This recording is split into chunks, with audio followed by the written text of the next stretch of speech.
فأنا ناصح لإخواني بالصدع بالحق تبيض وجوههم. السكوت في مسألة الحزبية يضرها، فاصدع بما تؤمر وأعرض عن المشركين. سلامي على دماج ورجالها والشيخ يحيى ودار العلم يا سعد بانيها. بسم الله الرحمن الرحيم. الحمد لله والصلاة والسلام على نبينا محمد وعلى آله وصحبه وسلم تسليما كثيرا أما بعد. Kita lanjutkan pelajaran kita Al-Mukhtasar fi Ushulil Hadits karya Al-Jurjani rahmatullahi alaih. Kita masuk pada bab yang ketiga, bab tsalits fi tahammulil hadits, seputar tentang pengambilan hadis.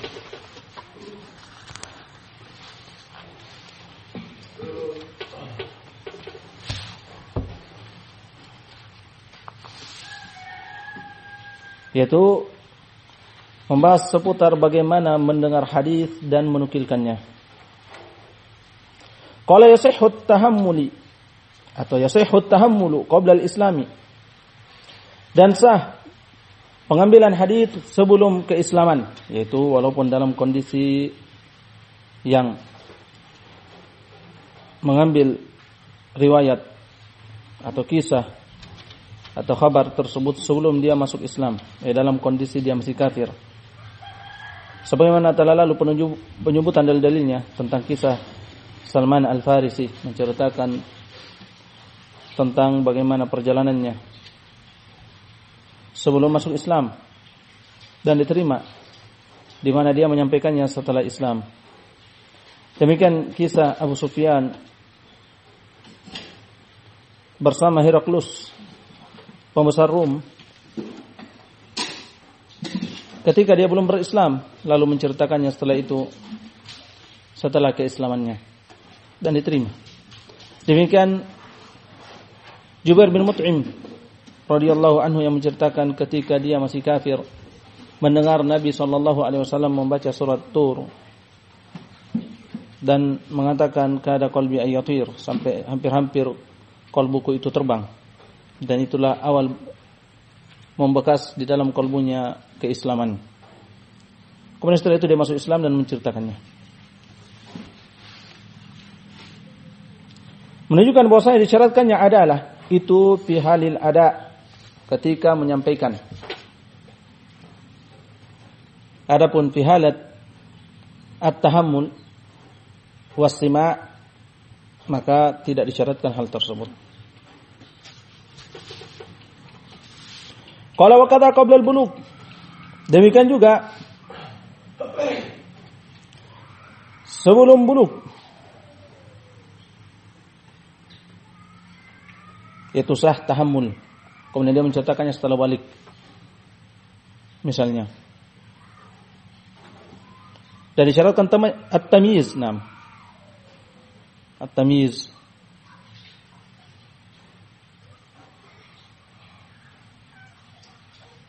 Di mana dia bisa membedakan yang baik dan buruk dan bisa menjawab sesuai dengan kadarnya. Kalau tidak maka tidak, tidak boleh. Fa innal Hasan wal Husain wa Ibn Abbas wa Ibn Zubair radhiyallahu taala anhum ajma'in tahammalul haditha qabla al-bulugh. Karena sesungguhnya Hasan dan Husain, Ibnu Abbas, Ibnu Zubair radhiyallahu taala anhum ajma'in mengambil hadis sebelum mencapai usia balik.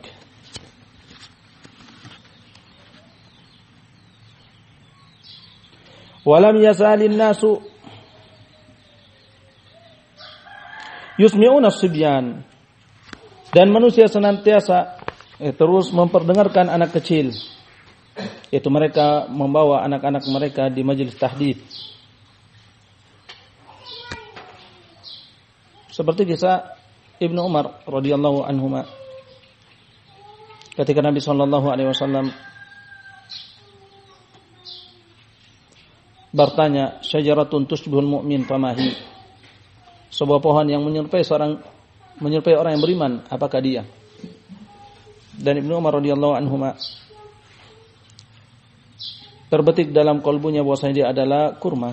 Hanya saja beliau segan terhadap orang-orang yang lebih tua dari beliau, yaitu Abu Bakar, Umar dan selainnya. Maka beliau pun diam.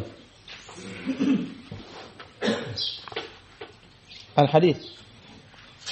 Demikian ahlul hadis menulis hudur bagi anak-anak yang mumayyiz, yang hadir, yang mumayyiz dan mendengarkan hadis. Ditulis bahwasanya fulan hadir. Qala wa ikhtulifa fi az-zaman alladhi yasihhu fihi istima' min as-sabih. Dan diperselisihkan waktu yang sah padanya pendengaran dari anak kecil. Tidak ada di sana dalil yang menentukan batas waktu tertentu. Hanya saja apabila dia telah mencapai usia mumayyiz, bisa jadi 5 tahun. Apabila dia telah paham kalau diajak bicara dan menjawab dengan jawaban yang benar sesuai dengan kondisi, sesuai dengan pertanyaan dan kondisinya, maka dia telah menjadi mumayyiz.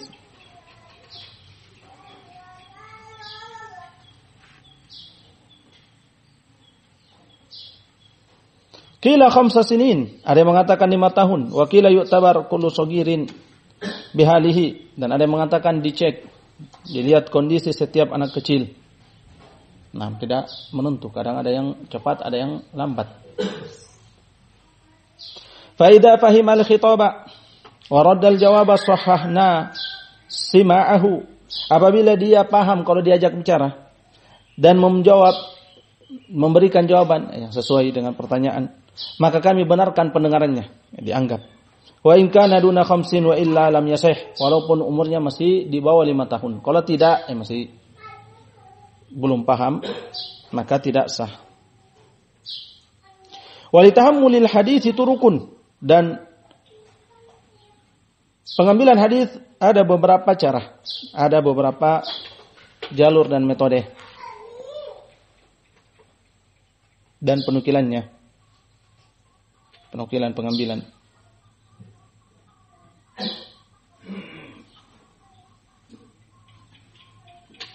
Dan dia terbagi menjadi 2 macam.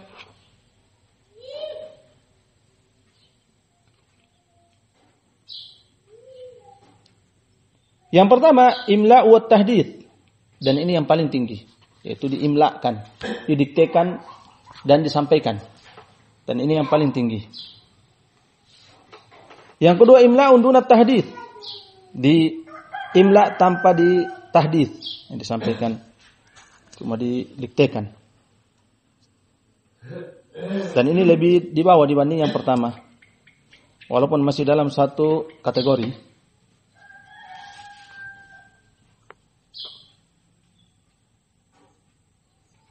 Qala al-awwal as-sima'u min lafdz asy-syekh. Yang pertama langsung mendengar dari lafaz guru. Dan yang paling tinggi sebagaimana akan datang.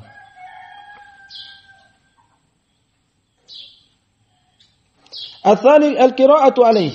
Yang kedua membaca kepada syekh dan syekh mendengarkan dan mengoreksi apabila terjadi kekeliruan. Seperti membaca Al-Qur'an kepada guru, demikian membaca hadisnya. Sebagaimana dahulu Imam Malik rahimahullahu taala tidak mau kecuali dia yaitu murid yang membaca kepada beliau, kepada guru. Qala haddatsaka fulan, telah menceritakan kepadamu fulan. Qala na'am. Qala haddatsana fulan, dan seterusnya.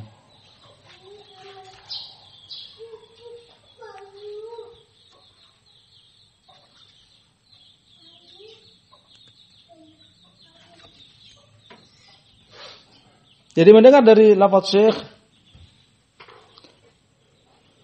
terbagi menjadi 4 macam di sisi jumhur ulama. Dan dia adalah mendengar langsung dari guru, baik itu dengan lafaznya atau tulisannya. Dan qira'ah alaihi, membaca kepadanya, baik membaca kepada syekh dari tulisannya, tulisannya langsung, atau dari hafalannya. Baik dia yang langsung baca ataukah temannya yang baca di hadapan syekh dan dia mendengarkan. baik temannya, rekannya itu membaca dari bukunya ataukah dari hafalannya. Ini yang kedua,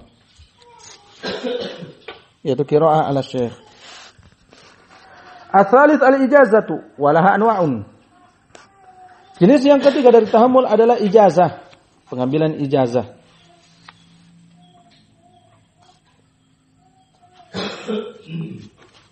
Dan ini termasuk dari jenis-jenis dan macam-macam metode penukilan hadis dan pengambilannya.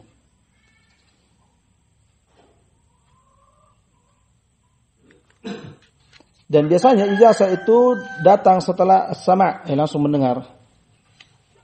Ini yang masyhur dan teranggap dari ucapan ulama. Dia dengar langsung dulu, kemudian diijazahkan. Kemudian dibolehkan oleh gurunya untuk meriwayatkan dari dia. Dan makna ijazah dalam bahasa Arab diambil dari jawazul ma', dari jawaz al-ma', yang dia maknanya adalah isqa'il ma', yang memberi air, mengalirkan air kepada masyiyah wal harth, kepada hewan ternak dan tanaman. Dikatakan istajaztu fulanan, aku minta al-ijazah kepada fulan, yaitu meminta diberikan air. Fa asqani idza asqaka ma'an limasyiatika au hartik, yaitu apabila fulan memberikan kepadamu air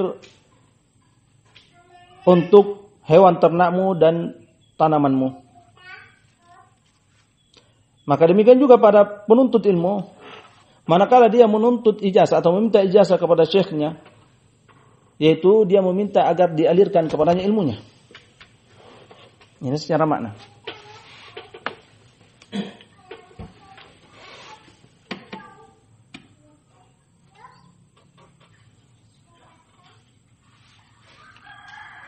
Qala walaha anwa'un, dan dia punya banyak macam. Awalan ijazatu muayyan li muayyan, ijazah tertentu kepada orang tertentu. Dan ini yang paling tinggi, arfa darajatil ijazah, derajat yang paling tinggi dari ijazah.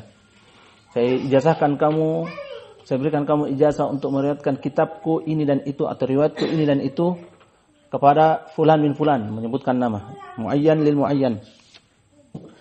Ka ajaztuka kitab al-Bukhari au ajaztu fulanan jami'a mashtamala alaihi fahrasati.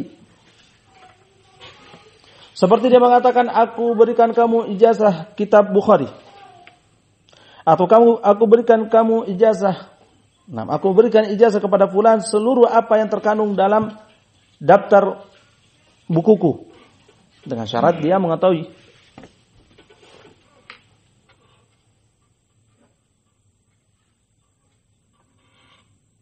Orang yang diberikan ijazah tersebut mengetahui apa yang ada pada fahras, daftar buku dan isinya.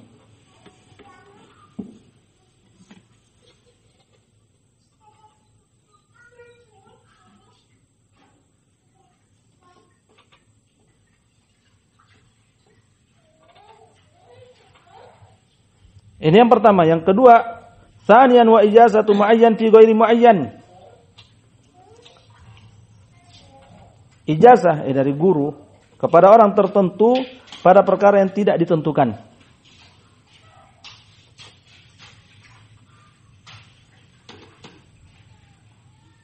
Yang ghairu muayyan, yaitu tidak pasti, tidak ditentukan. Seperti dia mengatakan, ka'ajaztuka masmu'ati wa marwiyati. Aku berikan kamu ijazah yang membolehkan kamu meriwayatkan semua apa yang aku dengar dan semua riwayatku. Ya, umum, tidak muayyan. Tidak menentukan bahasa kitab ini atau riwayat ini, tapi secara umum.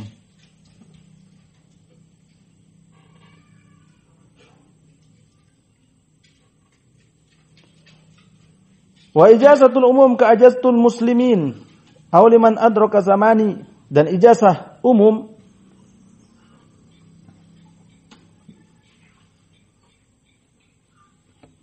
seperti aku berikan ijazah kepada kaum muslimin atau siapa yang mendapati waktuku, zamanku, sesama denganku.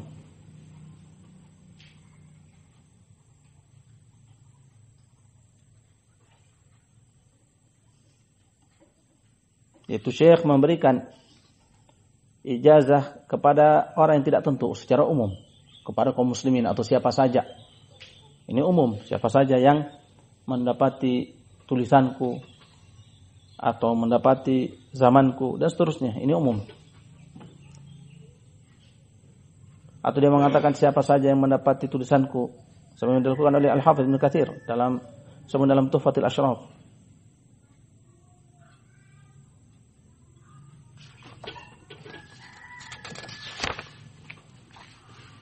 Wasahihu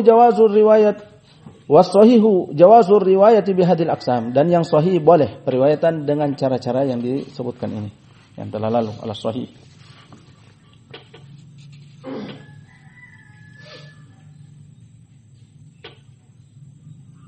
Adapun jenis yang ketiga disahihkan periwayatan dengannya oleh Al-Iraqi, An-Nawawi, meskipun dalam sisi kekuatan masih lebih lemah dibanding yang sebelumnya.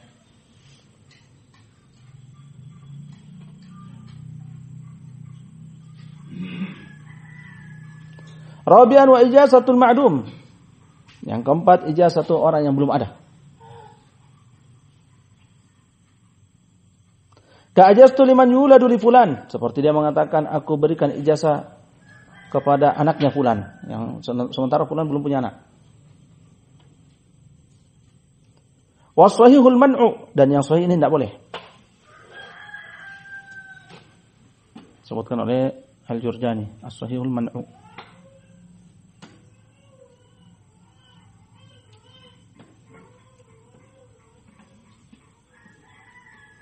Walau qala li fulanin waliman yuladulah. Kalau dia mengatakan untuk fulan dan siapa yang akan dilahirkan untuknya itu anaknya. Aulaka auli akibik jasa kal waqfi. Atau dia mengatakan untukmu dan untuk keturunanmu, maka boleh seperti wakaf. Nah, adapun dengan ini boleh. Ala roji wallahu a'lam.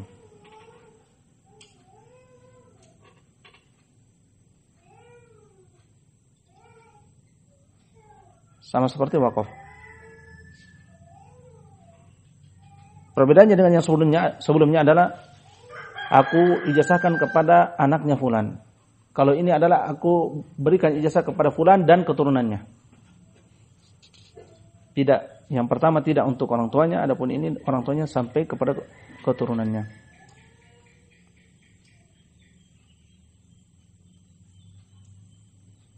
Khamisan wal ijazatu lil tifli alladhi lam yumayyiz sahihatun li annaha ibahatun liriwayati wal ibahatu yasihhu lil akili wa ghairihi. Dan ijazah untuk anak kecil yang belum mumayyiz benar, sah. Sebab pembolehan riwayat dan pembolehan itu sah bagi orang berakal dan tidak berakal. Dan ini mazhab jumhur. Dan mumayyiz lebih mimbabil aula. Mimbabil aula bolehnya. Karena dia hanya membolehkan periwayatan. Sadisan wa ijazatul mujaz ka'ajaztu laka ma ujizali. Yang keenam, ijazah apa yang diijazahkan. Seperti dia mengatakan aku ijazahkan kepadamu, bolehkan kepadamu apa yang telah dibolehkan untukku. Ijazahnya. Dan ini tidak muayyan pada ijazahnya. Sama seperti ucapannya masmu'ati wa riwayati, marwiyati wa musannafati misalnya. Seperti nomor yang kedua. Dan yang sahih ini boleh. Sebagaimana disebutkan oleh Hufadz Ad-Darqutni dan di atasnya amanan.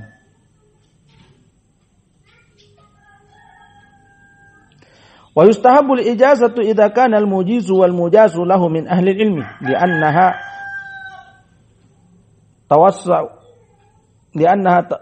tawassu'un yahtaju ilaihi ahlul ilm. Dan disunnahkan ijazah apabila yang memberi ijazah ya Syekh dan yang diberikan ijazah untuknya dari kalangan orang-orang berilmu. Seandainya beliau mengatakan min talabatil ilm atau minal mushtagilina bil ilm, ini lebih utama, lebih bagus.